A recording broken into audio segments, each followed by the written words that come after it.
no Alerta Geral, bate-papo político com os jornalistas Luzenor de Oliveira e Beto Almeida.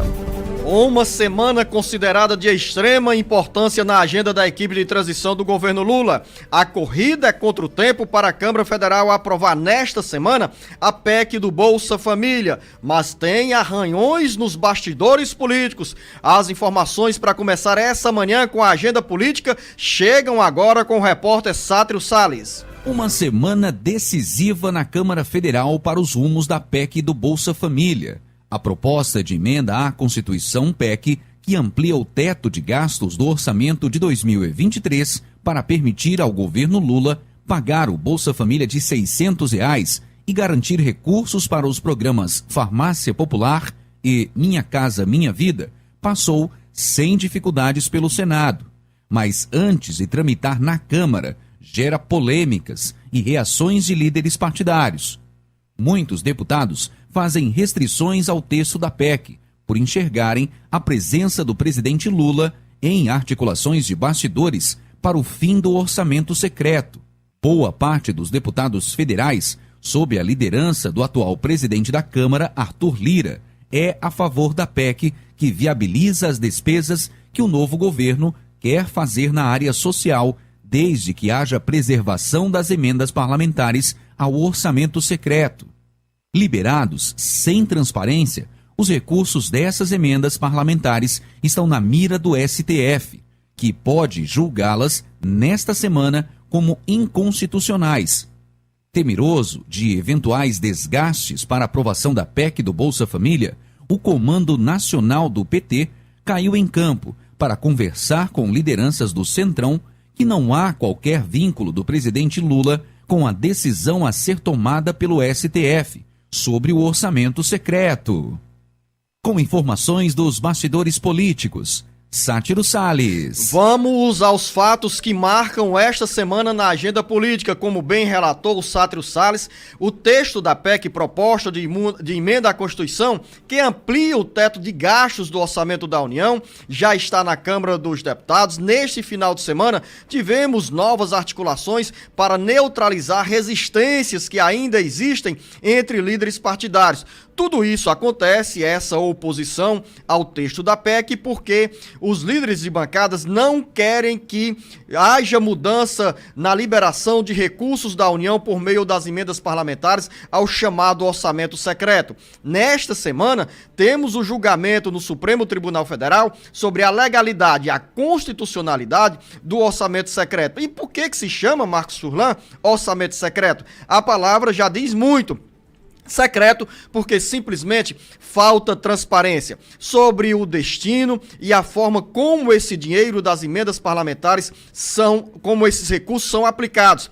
E então, o Supremo Tribunal Federal recebeu ações com questionamentos sobre a legalidade desse modelo de liberação de dinheiro para os municípios por meio das emendas parlamentares ao orçamento secreto e define nesta semana se é legal ou não esse orçamento secreto. Ao mesmo tempo, os deputados federais pressionam e já articularam com os aliados do presidente Luiz Inácio Lula da Silva que a PEC do Bolsa Família, que garante o auxílio de R$ 600 para 21 milhões de famílias brasileiras a partir de 1º de janeiro de 2023, a votação poderá ser feita sem embaraço, sem contratempos, desde que seja mantido o compromisso assumido pela bancada do PT, pela bancada de outros partidos aliados, como o PSB, em apoio à manutenção do orçamento secreto.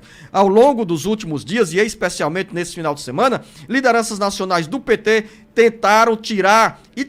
conseguiram tirar, desvincular o presidente eleito Luiz Inácio Lula da Silva de perto de qualquer movimentação para o fim do orçamento secreto. O julgamento é no Supremo Tribunal Federal, mas nos bastidores surgiram as especulações, as informações que o presidente Lula teria manifestado para ministros da Suprema Corte interesse em ver o orçamento secreto debaixo do tapete extinto. E aí houve uma reação ao longo da semana passada, depois que a PEC passou pelo Senado, com sinalização de alguns líderes de partidos que daquela forma, desse jeito de articulação ou de simpatia do presidente eleito Lula para o Supremo Tribunal Federal derrubar o orçamento secreto, essa manifestação de alguns deputados federais acendeu uma luz e o PT voltou os olhares para intensificar a articulação e garantir nesta semana a aprovação da PEC do Bolsa Família, fundamental para estender o teto dos gastos do orçamento da União e garantir o pagamento desses benefícios sociais, promessas do então candidato Luiz Inácio Lula da Silva. O jornalista Luzenor de Oliveira, agora com tudo isso, você acha que há risco de dar alguma zebra aí na votação da PEC diante do descontentamento de líderes partidários por conta aí da pressão para o fim desse orçamento secreto, Luzenor? Marcos Furlan, risco sempre existe, porque você lida nos bastidores políticos com os conflitos de interesses, com as emoções, e quando alguém tem interesse contrariado, tem dois caminhos para dar resposta a quem os deixou com o interesse contrariado. Uma é o silêncio, cruzar os braços, não aparecer no plenário da Câmara Federal para votar. E outra é de forma explícita, clara, expor o voto contra o texto da PEC. Lembre que o presidente da Câmara Federal, o deputado Arthur Lira, disse no primeiro momento, depois que esse texto foi aprovado pelo Senado, que ele não conhecia o conteúdo da proposta de emenda à Constituição, que trata sobre a ampliação do teto de gastos do Orçamento da União de 2023, num recado direto à equipe de transição do governo Lula. Mas, mesmo existindo risco, eu creio, Marcos Furlan, que pelas conversas aprofundadas ao longo desses últimos dias, a tendência é que a Câmara Federal mantenha o mesmo ritmo adotado pelo Senado e aprove sem restrições a proposta de emenda à Constituição que disciplina a ampliação de gastos no orçamento da União de 2023. Lembrar para você, ouvinte, porque a gente fala tanto em extrapolar teto, em romper limite de teto, compare essa situação com o que você ganha e gasta dentro de casa. Se você ganha X e no ano subsequente você ganhou um pouquinho a mais no salário, 10% a mais, então o seu teto passa a ser 10% a mais no ano subsequente, ou seja, você tem esse limite de 10% a mais para gastar.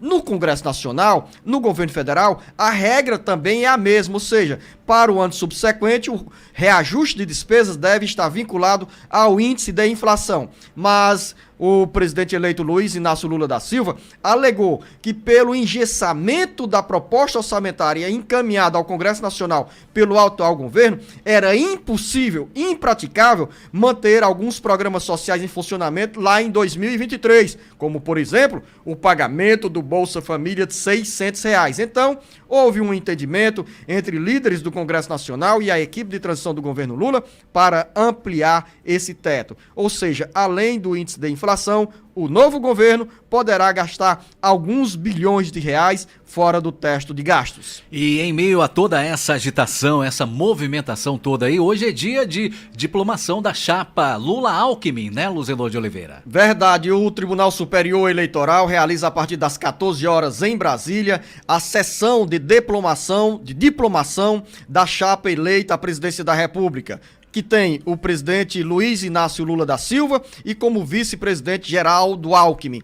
A diplomação, Marcos Furlan, ouvinte internauta, é o último ato que antecede a posse marcada para o dia 1º de janeiro de 2023. É um ato que sela, que consolida, que oficializa em definitivo o resultado da eleição com os eleitos. Nós temos aí, vai ser uma festa para as lideranças do Partido dos Trabalhadores, para os eleitores do presidente Luiz Inácio Lula da Silva, e tem também, ao mesmo tempo, recados, movimentos nas redes sociais dos bolsonaristas descontentes com o resultado das eleições. Eu costumo dizer o seguinte: seja para qualquer um dos lados, a democracia tem que prevalecer, acima de tudo, o sentimento do eleitor, o sentimento da população.